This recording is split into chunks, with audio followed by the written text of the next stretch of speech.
मुझे जाने दो। एकदम चुप, और अब कुछ भी नहीं बोलेंगे। अपने दोनों कान पकड़ो जल्दी से। परंतु माँ, मैंने क्या गलती की? खबरदार, अब तुमने कुछ भी कहा, एक भी शब्द नहीं कहोगे तुम।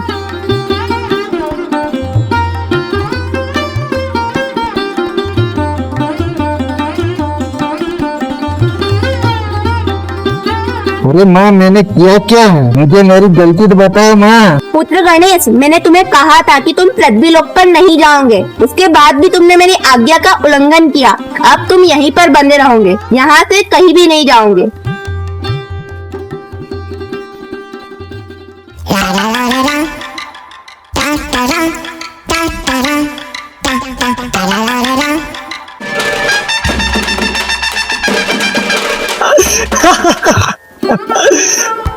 अरे गणेश, मानिए क्या उद्दंडता कर दी है तुमने? बहन ने तुम्हें बांधा क्यों है? मामा श्री, पता नहीं माता मुझसे क्यों रुकते हैं। आज तो मैंने कुछ किया ही नहीं।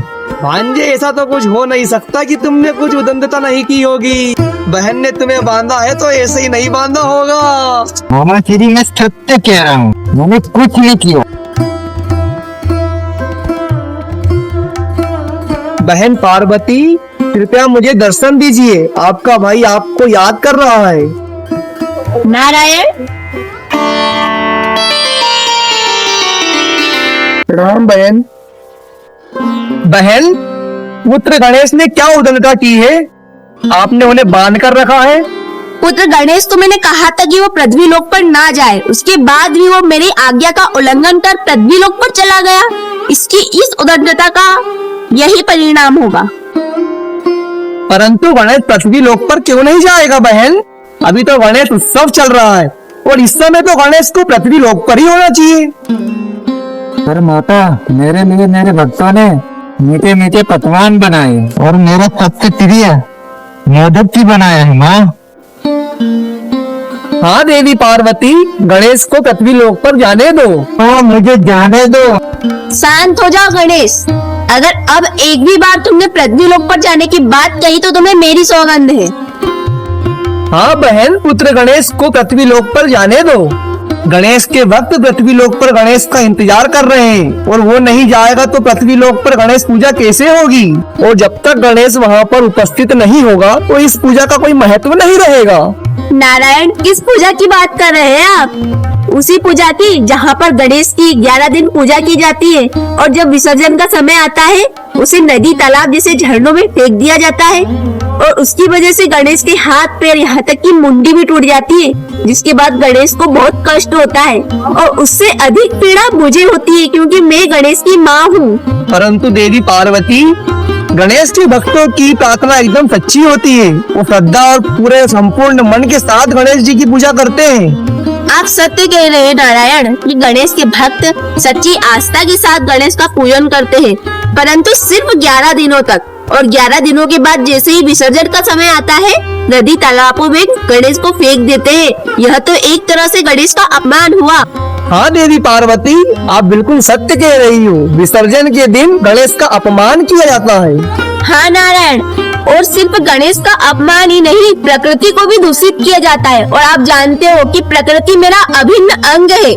मैं ही जल हूँ, मैं ही अग्नि हूँ और मैं ही वायु हूँ। और जब गणेश के विसर्जन का समय आता है तब गणेश की विशाल और बड़ी बड़ी मूर्तियों को जल में डाल दिया जाता है। और आप जानते हैं कि मूर्तियों में जो पदार्थ उपयोग में होते हैं वो काफी हानिकारक होते हैं और जल में मिलने के बाद वो जलीय जीवों को नुकसान पहुंचाते हैं। और मैं तो जगत की माता हूँ, पूरे संसार की माता हूँ, जगत जननी हूँ। और संसार में जितने भी जीव है, जितने भी प्राणी है, सभी मेरी संतान है। और गणेश पूजन में जब भक्त उनकी पूजा करके मूर्तियों को विसर्जित करते हैं, इससे जलीय जीवों के जान पर, उनके जीवन पर संकट मंडराता है। और मुझे इससे बहुत कष्ट होता है क्योंकि जलीय जीव भी मेरी ही संतान है। परंतु देवी पार्वती, बिना मूर्तियों के गणेश पूजन कैसे होगा? नारायण, हमने कब कहा कि हमें गणेश मूर्ति पूजन या फिर गणेश विसर्जन से कोई समस्या है? अगर गणेश पूजन करना ही चाहते हैं गणेश भक्त, तो मूर्तियाँ अपने घरों पर साधारण मिट्टी की छोटी सी मूर्तियाँ बनाएं और उन्हीं मिट्टी की मूर्तियों को अपने घरों में विसर्जित कर दे। गणेश पूजन के लिए मन में सच्ची आस्था और भक्ति होना चाहिए। परंतु माते, मेरे भक्त नादान है। पुत्र गणेश, तुम्हारे भक्त नादान नहीं है, बल्कि तुम नादान हो। तुम भी अपने पिताश्री की तरह भोले हो। तुम्हारे भक्त सब जानते हैं। क्या वो ये नहीं जानते कि मूर्तियों के अंदर जो पदार्थ मिले आते हैं वो हानिकारक होते हैं, उनसे जल दूषित होता है? क्या वो ये नहीं जानते कि जब मूर्ति विसर्जन करते समय वो आपको तालाब में फेंकते तो इससे तुम्हारा अपमान होता है?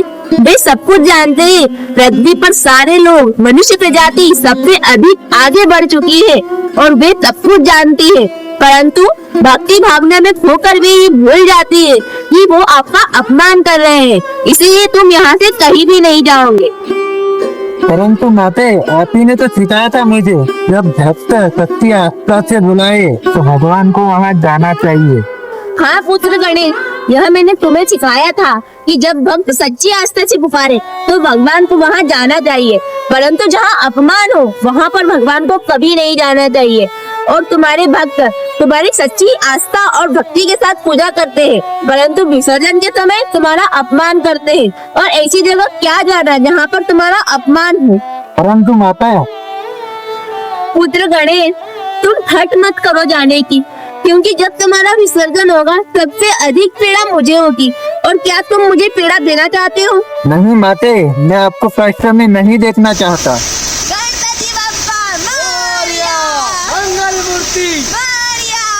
हाँ तो दोस्तों, हम सभी का वीडियो का उद्देश्य सिर्फ इतना ही था कि आप जब भी गणेश जी का विसर्जन करें बिल्कुल सम्मान पूर्वक करें, क्योंकि आप विसर्जन करते समय जब गणेश जी की मूर्तियों को नदी या तालाब में धकेल देते हो उससे गणेश जी का अपमान होता है। तो कृपया कर आप इस तरह से गणेश जी का अपमान ना करें। और हमारा वीडियो का उद्देश्य बिल्कुल भी आप सभी की भक्ति भावनाओं को ठेस पहुंचाना नहीं था। अगर हमसे वीडियो बनाने में कुछ गलती हो गई हो या हमने कुछ शब्द कह दिए हो तो उसके लिए हम क्षमा चाहते हैं। हम सिर्फ इतना ही आप सभी को बताना चाहते थे और दिखाना चाहते थे कि आप विसर्जन के समय गणेश जी का अपमान बिल्कुल भी ना करें। इससे उनकी भावना और उनके सम्मान पर ठेस पहुंचेगी, तो आप ऐसा ना करें। और आप सभी देख सकते हैं हम वीडियो बना रहे थे, शूटिंग करने आए थे और पानी गिरने लगा है। और हम कल भी गए थे वीडियो शूटिंग करने, तो कल भी पानी गिरने लग गया था। इसलिए हमने सोच लिया था कि आज हम पानी गिरते गिरते पूरी शूटिंग कर लेंगे, पूरी शूटिंग को खत्म कर देंगे, क्योंकि पानी का कोई भरोसा नहीं है। बारिश का मौसम चल रहा है और वीडियो का उद्देश्य भी इतना प्यारा था, इसलिए हमने इस वीडियो को पूरा रिकॉर्ड कर लिया है। तो प्लीज हमारी इतनी मेहनत के लिए लाइक, सब्सक्राइब एंड वीडियो को शेयर कर दीजिए। ज्यादा से ज्यादा तक इस वीडियो को लोगों तक पहुंचाइए ताकि वो भी इस वीडियो को देखे और समझे।